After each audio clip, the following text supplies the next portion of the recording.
C'est quelqu'un qui a une force de lire le cœur des personnes. Il doit avoir une grande expérience spirituelle. Cela lui vient par la prière et par les études. Dans l'église orthodoxe, tous les prêtres ne confessent pas. Il y a des prêtres qui, parfois, jusqu'à leur mort, n'ont jamais confessé parce qu'ils n'ont pas reçu la permission de leur évêque. Souvent, on donne ce pouvoir à des personnes qui ont atteint une grande maturité spirituelle.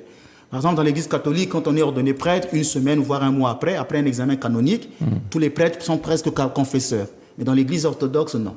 Je rends grâce au Seigneur de ce que mon Seigneur Jean a choisi mon humble personne pour me donner ce pouvoir de confesser mes fidèles. Je lui rends grâce, mais je m'en estime moi-même indigne. Donc, il faut d'abord avoir une grande expérience spirituelle. Et lui-même, le prêtre, doit demander au Christ de se souvenir de ses propres péchés. C'est-à-dire, le prêtre doit savoir que lui-même est un pécheur. C'est pourquoi il ne juge pas. S'il juge celui qui vient se confesser, c'est qu'il se croit être saint. Donc, le prêtre lui-même doit savoir que moi-même, je suis un pécheur. C'est pourquoi, lors de la confession, le prêtre dit au pénitent, les péchés que tu vas me confesser, moi-même, je peux tomber dans les mêmes péchés. Donc, moi, je suis comme toi, pécheur aussi. Donc, il doit avoir le sentiment de ses propres péchés pour ne pas juger l'autre. Il doit être du côté du pénitent.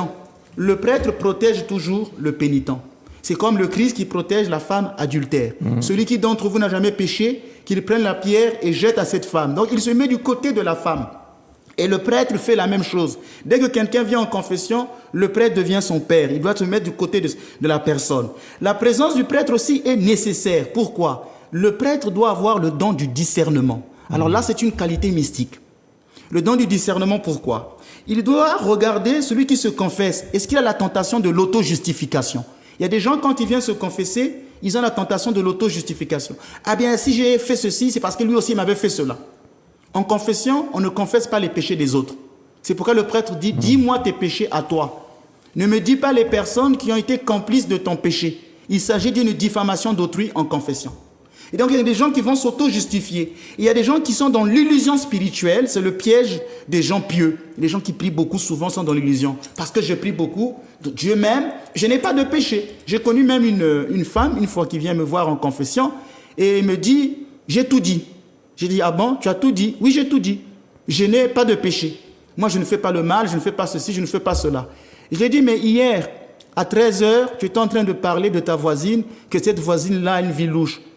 Ah oui, mais c'était une discussion autour et j'ai dit ça. Alors tu ne penses pas que tu avais péché? Pourtant la personne croit. Donc la personne se croyait et est dans l'auto-justification.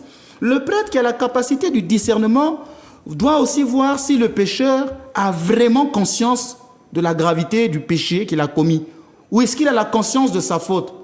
Est-ce qu'il parle mais sans s'impliquer? Il y a des gens qui vont parler juste pour parler, mais ne s'impliquent pas.